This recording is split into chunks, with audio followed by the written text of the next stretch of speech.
After experiencing an L5 S1 disc herniation, it exposed a lot that I wasn't doing in regards to my training. A lot of my rehab, a lot of my mobility work, a lot of the kind of quintessential foundational exercises that we as human beings living in this modern world need to be working well in order to not be in constant pain every single day. And you know, that is my current situation at the moment. So I thought I would resurrect this old channel and kind of take you along my rehabilitation journey. And hopefully some of these exercises are going to be, not even hopefully, I know for a fact, an axiomatic truth that these exercises, man or woman, is going to be of enormous utility to you watching this video. There is no doubt in my mind that there is going to be some pertinence and some relevance to you if you are a human being with two legs. And even if you aren't a human being with two legs, maybe my whimsy can keep you entertained for now. So I do have a training program that I wanted to share with you a little bit. This is going to be what we're going to be going through. I've only half started it. I was a little bit lazy, but essentially we're going to go through some hip, this should say internal and external rotation. We're going to be looking at specifically glute max, med, and minimus, which all play a role in, well, a major role in hip stability. So I kind of wanted to take you through what I'm doing as a 31-year-old pensioner, what I should have been doing in my early 20s. You know, the great irony with this is that I have a degree in exercise physiology. I got a 2-1 at university, but it is incredibly embarrassing that this is my state of existence right now. Anyway, we're going to dispense with the pleasantries.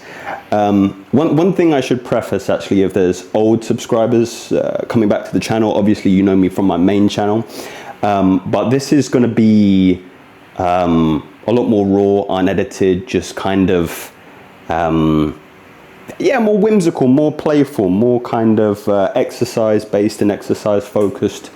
Anyway, we'll dispense with the pleasantries. We'll get right into it. If you want to follow along, I do implore you to do this because this has enormous utility for you. So we're going to get down on the ground here. You can kind of see this is how I've been living at the moment. This has kind of been my existence for over a long time at the moment. So what I'm actually going to do is I'm just going to make sure that this camera is kind of paused down here so you guys can follow along if need be. We've got the floor camera as well.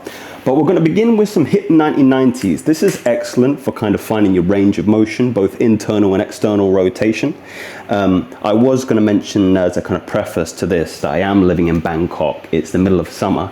And it gets pretty hot in here. It got up to 41 degrees yesterday. So my attire, although it looks as if I've been vomited on by avant-garde fashionista, it actually has a lot of practical utility, and a fashionista utility. Anyway, hip 90-90. So I was doing these wrong for a long time. We kind of want to find my herniated side is kind of my right side over here. So this side is the one that needs a lot of attention right now. So I'm actually just going to place this knee down here and I'm going to try and find the end ranges of my internal rotation. Yeah, my hip rotating internally like this. And already I can feel resistance. I'm not sure if you can see that on the camera. I can't quite get my knee down to the ground. If I compare this with the other side, no problem whatsoever. So why I'm noticing specifically, I'm having an issue with internal rotation and you know, limitations in the muscles that kind of help me reach my end range on this right side. This isn't a proper 90-90, by the way.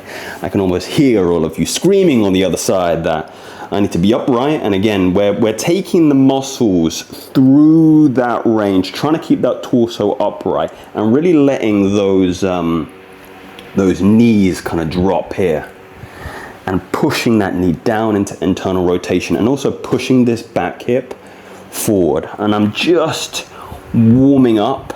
The trick with this is try not to move forward because there's a tendency to kind of shuffle forward when you're doing this, and just exploring those ranges of motion here. Tremendous stuff. This can be very challenging. When I first started to do this seriously, I noticed that I couldn't even do this, and I kind of had to lean back as you saw at the start and just kind of, you know, start back here, really find those end ranges of motion, those points of resistance, and sometimes just kind of hanging out in there, meditating. And you know what I do actually find is, you know, breathing and relaxing the muscle in these particular angles. This is great. But again, if this is a very familiar exercise for you, you can just go very, very conventional like this. Make sure again that you're really getting those 90-degree angles pushing up into the hip. Feeling a lot looser already. This is something that I think is almost like a supplemental pill as you're getting older. I mentioned at the beginning that a lot of this is kind of a reaction to my injury, but I believe it's an antidote to the kind of modern way of living. You know, a lot of sedentary behavior. I'm not going to go into a diatribe about this. I'm sure you find you understand that fundamentally. This hip mobility drill was a really, really interesting one that I believe I was privy to on Instagram. As you can tell, my Instagram feed is very, very full with lots of rehabilitation-based exercises. I'm actually going to bring the camera a little bit closer down here so you can get a different kind of angle of it, brothers and sisters, I should say, because this isn't a channel that is solely for men. It is for men and women, as opposed to my other channel here. But we'll keep this in a locked position.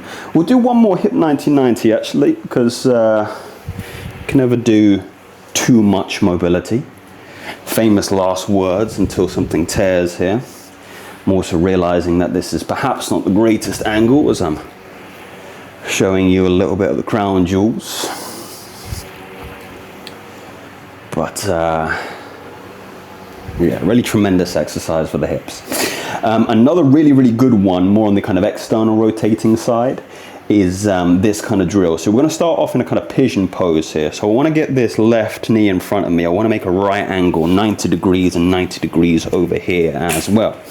And what we're going to do is we are going to, and I'm going to change positions here so you can kind of see my back leg, because this is where the action is happening right here.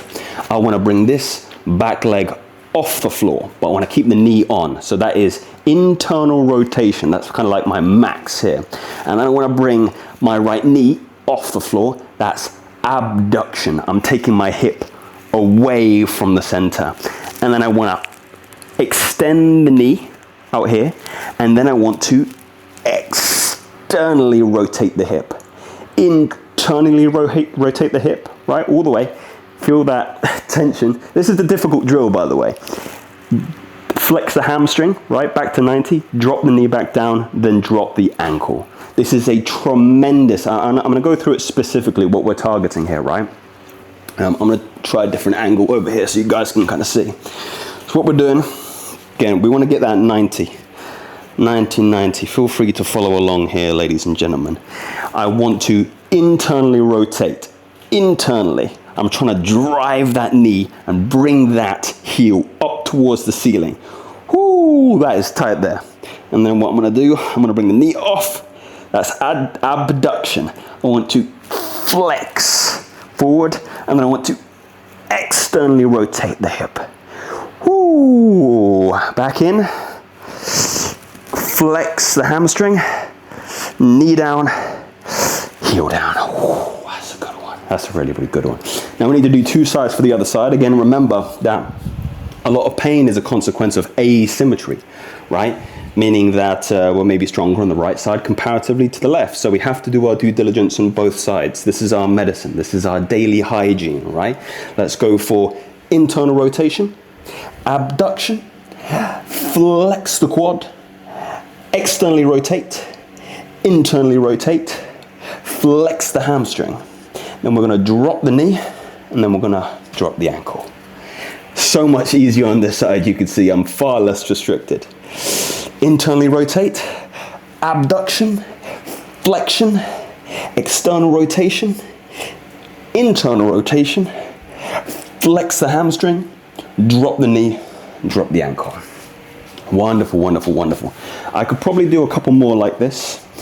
Even sitting in this kind of position here is very, very good for, what's that? We are internally rotating, externally rotating. This is internal rotation, so we're externally rotating the hips, and the piriformis is, you know, nice and long in this position here, which is a very, very troubling muscle for me at the moment, piriformis, and probably for you as well. Speaking of piriformis, what we're going to move into now, I'm just going to move you across so you can kind of see my whiteboard, or I should probably bring it to you. What we're going to do is we're going to go into some isometrics. What I've started to realize as I'm learning more and more about my injury is that it's more of the consequence of kind of tolerance. Like I'm not giving my body evidence that it can tolerate certain resistance. And resistance doesn't just come in the format of lifting weights and bodybuilding. It comes at how long your tissue can maintain tension over longer and longer periods of time. Isometrics are kind of the key principle for that. So what we're going to start off with, we're actually going to start with internal rotation holds, and then we're going to go into the pigeon holds and pulses. So it's not too dissimilar from what we've been doing already.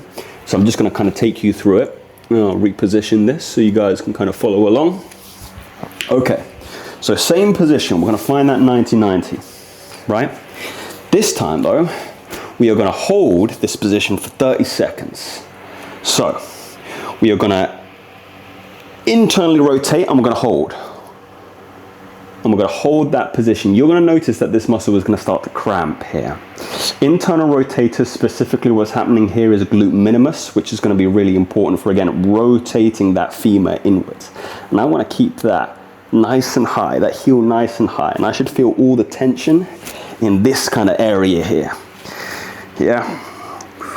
That should feel rock hard in this area. And that's where I get a lot of my pain at the moment, my sciatica, down this kind of right leg.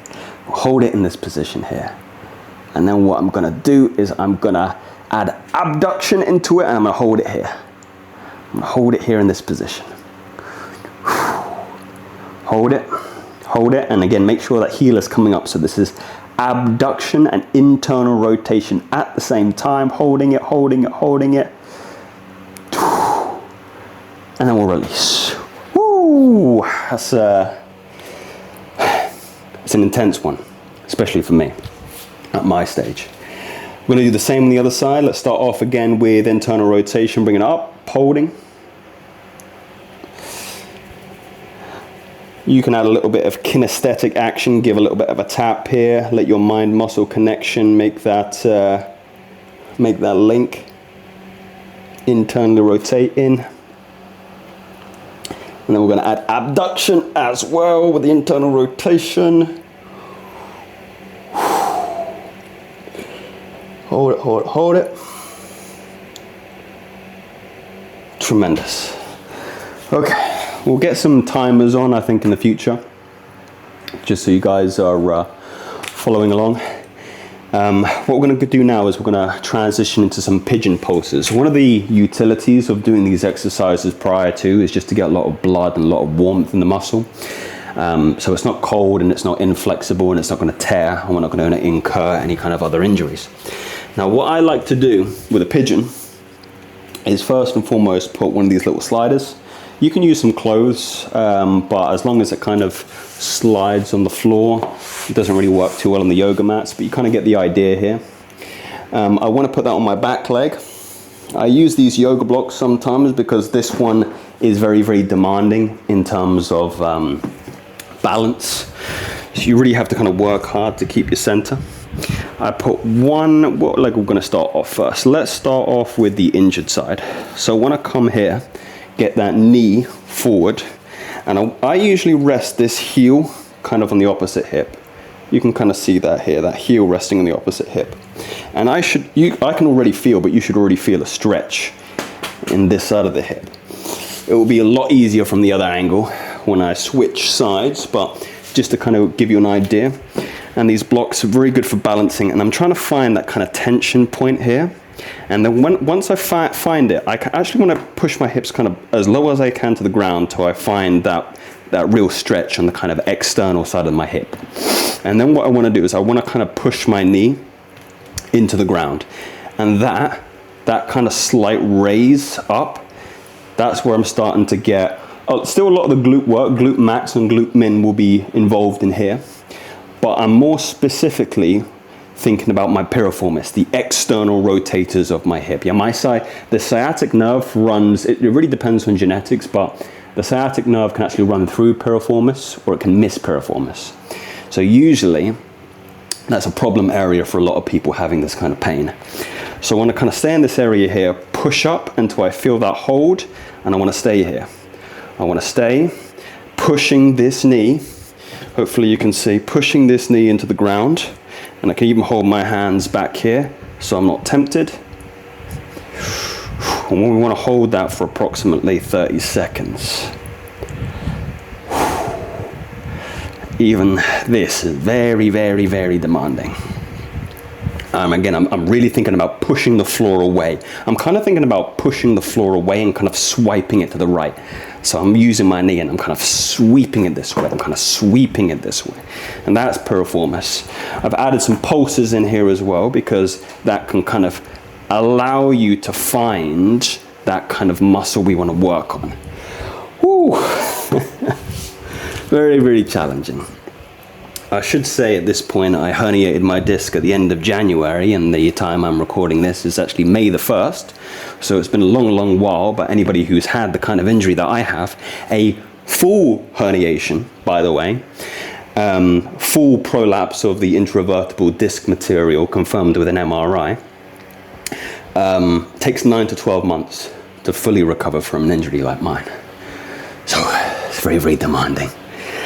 Let's go here, same thing again, find that kind of tension point. Remember, I want to get that opposite heel to my opposite hip. Use yoga blocks, sink into it, find that kind of tension tight point, and then once you find it, allow it to stretch a little bit, and then push into it. You're pushing the floor away. Can you see like I'm slowly, I'm exaggerating here quite a lot, but it's the same thing. I'm pushing this away. I'm trying to get my leg to move like this. Yeah, I want to externally rotate that hip, okay? And then I find that tension point. Use the yoga blocks for support the first time you do this, because again, this is a very demanding exercise and a very small muscle. I know it's a lot of muscles, it's a combination of muscles, but this one for me is a bit stronger than my injured side. So I can hold this position here, or maybe not, I don't know. Hold that position. Relax here. Yeah, so frustrating for me personally, from an individual who has come from a kind of hybrid strong, what are they called, the strongman bodybuilding combination. Power building program, right? 5x5s followed by a lot of volume kind of stuff.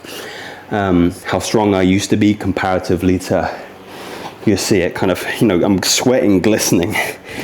I'm barely getting through, 20 seconds if that holds.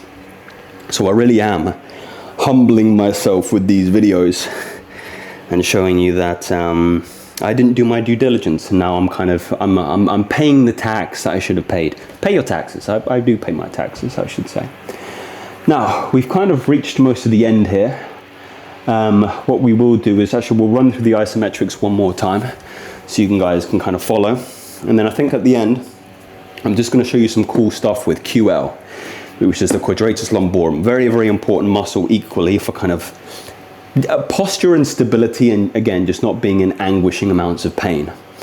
So let's begin again with the internal holds. So remember where we are. Pigeon. I'll try and see if I can give you maybe a closer angle here. I can put this down a little bit.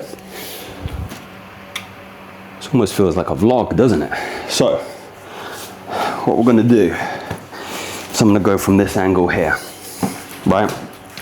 Full 90-90 position.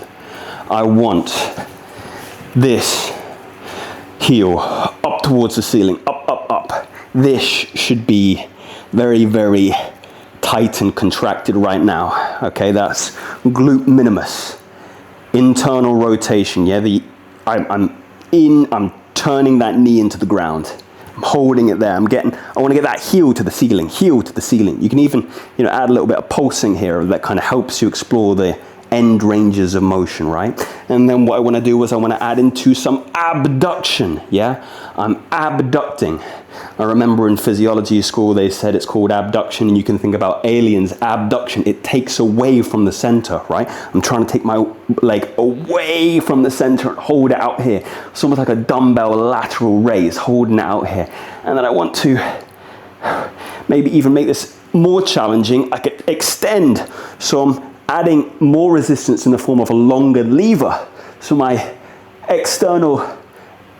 abductors need to be very, very strong and hold this position out here for as long as they can. They're really fatiguing and I'm cramping. But you don't do this kind of bodybuilding stuff. You don't do this stuff in bodybuilding, yeah? Because it's not bodybuilding, it's functional. And I know I'm gonna sound like one of those very cliche and trite individuals who say, make sure you're doing your exercises, gentlemen, make sure you're doing your, your stretches and your warm-up. It's true. It's true, man. I spend most of my day in pain now because of this injury. And the only respite and relief I get is when those muscles are warm and I'm doing kind of more of these floor-based exercises.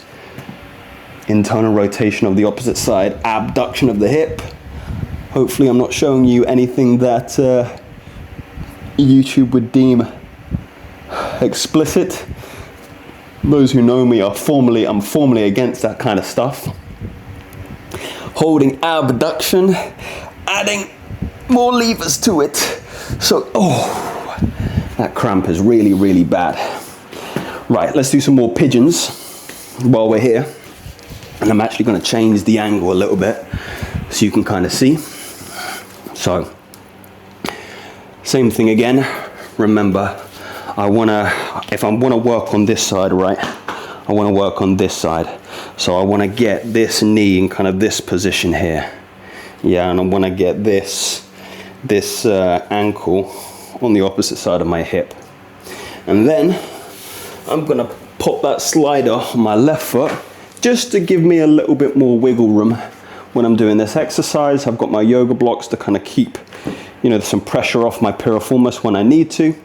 I want to sink into it, find the tension point, then I want to push the knee away, yeah? Push the ground away. Push like this and hold it in that position. That muscle is fully contracted now. I'll show you from this position. This muscle is fully contracted and stabilizing and isolating as I'm trying to sweep this away, yeah? I can even get some deeper pulses in here. So what I'm doing is I'm kind of taking my piriformis, if you notice, through it's at its longest position, yeah? Piriformis is kind of that muscle, they call it the footballer's muscle because a lot of footballers get this inflamed because they're always receiving the ball in external rotation. Yeah, if you think about this is your foot, right? You're receiving the ball and your hip, your femur has to do that. You have to externally rotate, right? So a lot of footballers get a lot of problems with this muscle here.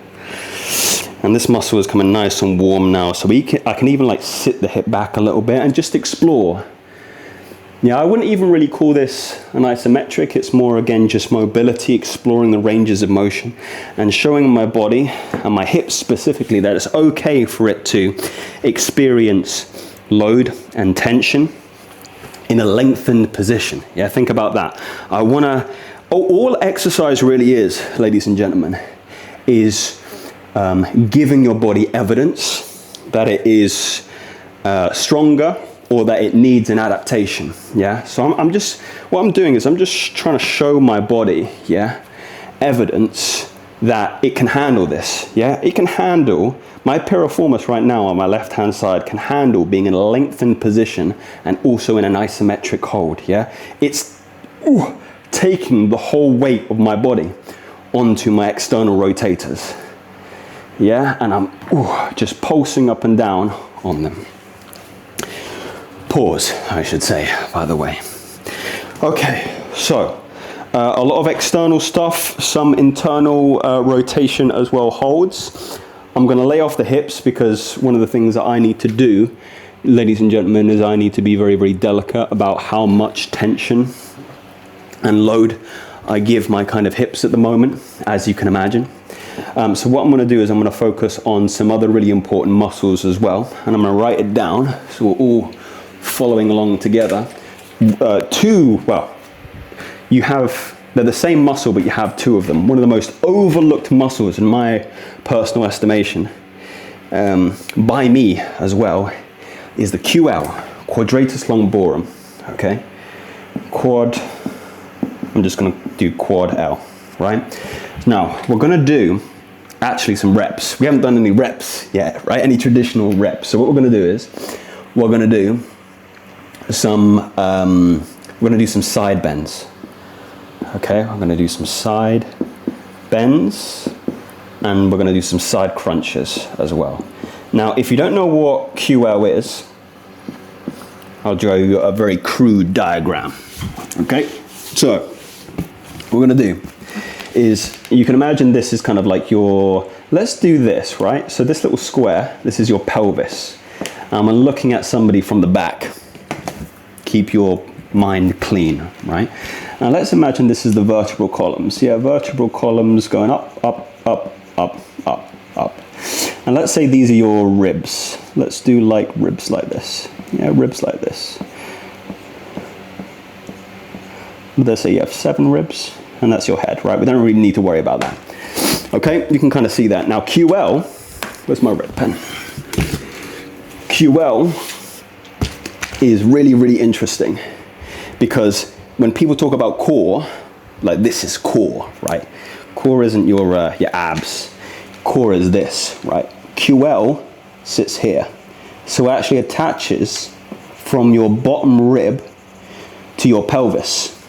So it's really important for these kind of side movements like this. It's a postural stability muscle. Super, super important. But nobody ever trains them. Now you might train them indirectly when you're, doing crunches or maybe even some athletic exercises. But the only person I ever saw training them actually was a very attractive Latina woman, but she was doing it terribly. I think she thought she was training her abs, but I didn't want to say anything. Anyway, so we want to train our body's ability to be strong in lateral flexion. That's the way you can kind of think about it, lateral flexion. Now, one of the easiest ways to do that is just by doing lateral flexion. So let me put this here. Let me grab my old cripple cane. Let me bring you guys up here. Opa! Let me put you over here.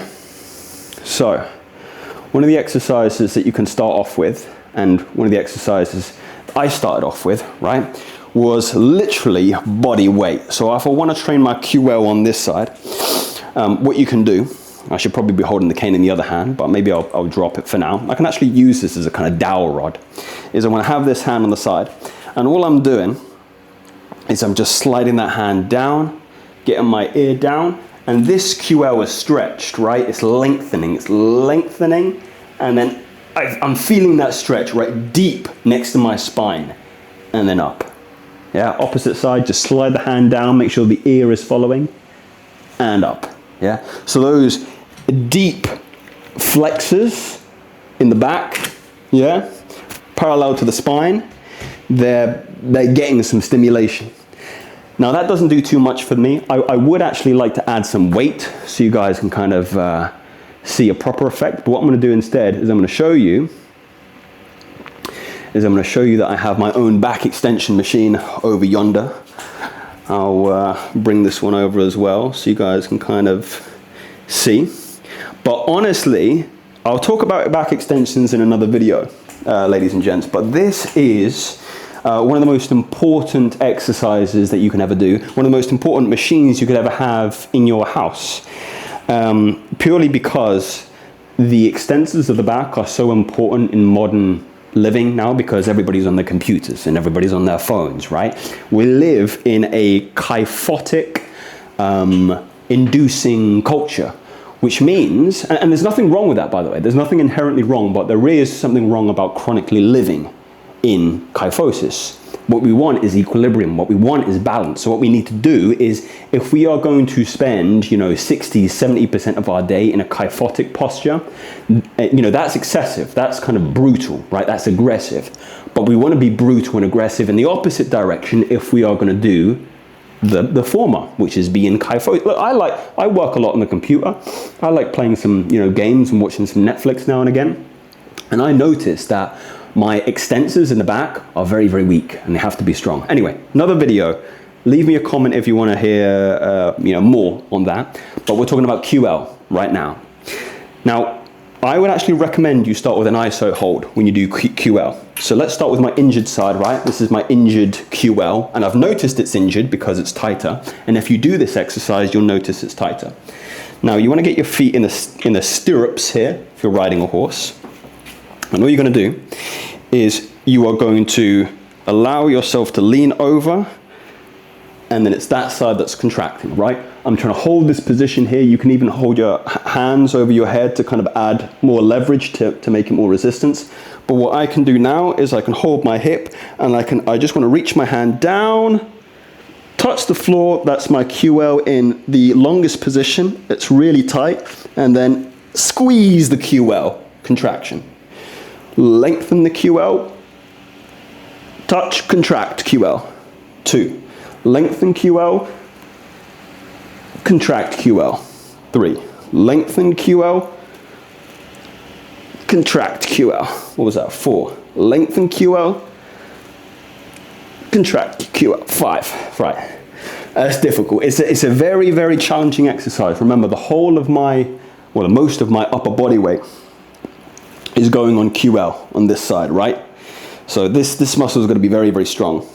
I notice in myself that it's weak because of my injury, because if I compare this to my left QL, right?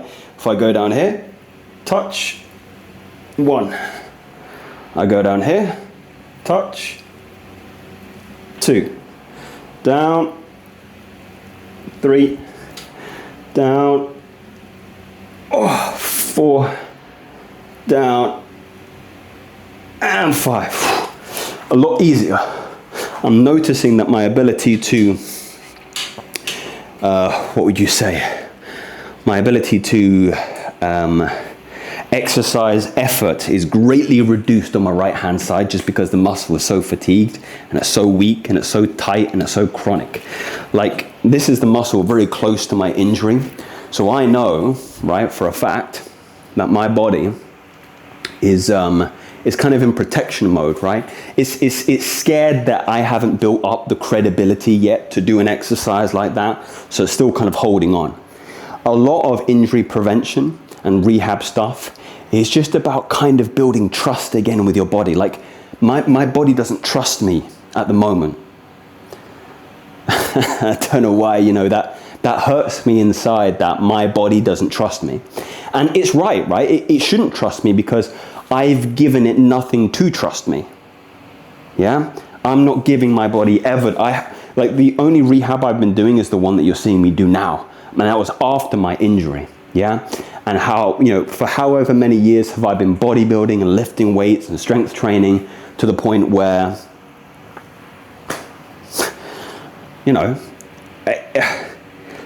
I've taken myself for granted in that fact. And I would implore you not to do what I'm doing.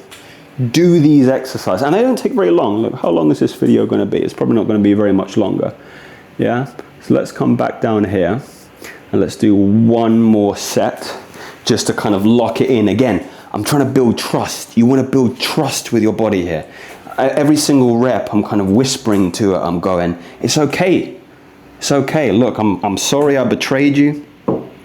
I'm sorry that all I was concerned about since I went through puberty and I was old enough to lift the weight was the muscles that you can see and were aesthetically pleasing. I'm sorry that all my focus was on how attractive I can be and what women I'm going to be able to sleep with as long as my muscles are nice and big. And I took for granted all the ones that are going to support me. When I turn 30, when I turn 40, when I turn 50, when I turn 60. I'm sorry. I'm sorry that I haven't made those deposits, but I'm catching up on my payments now. Don't, you know, if you're watching this at any age, this is something that is so integral. It's so important, you know. I can't tell you how demoralizing it is to have an injury like the one that I have now. The biggest change for me has been, has really been my personality. Like, I'm fortunate enough to have a very good woman in my life right now, but I'm even noticing with her, I'm becoming short-tempered, I'm becoming snappy, I'm becoming emotionally volatile. And I know why. That's the most frustrating thing about this, by the way, is I know why it's an issue. It's because I'm experiencing pain on a scale of, you know, sometimes 8 out of 10 on the pain score, and I do not embellish. I'm talking about screaming in agony. There are some moments when we're together where I'm spending most of my calories that I consume in a day on the sole objective of try not to scream in pain right now and present as a very weak and pathetic individual. And the more compassionate side of me is saying, yeah, well, you've got a good excuse. I do have a good excuse. But at the same time, I'm not going to take my body for granted. Anyway, ladies and gentlemen, I hope you enjoyed this this video. Please take... if you don't want to be in pain, do what I do before you get injured. Anyway, guys, let me know if you like this style of video. I'll speak to you soon. In fact, I'm not even going to ask for your consent, because this has been fun, and we'll do it again soon. Maybe a longer one. I don't know. Speak soon.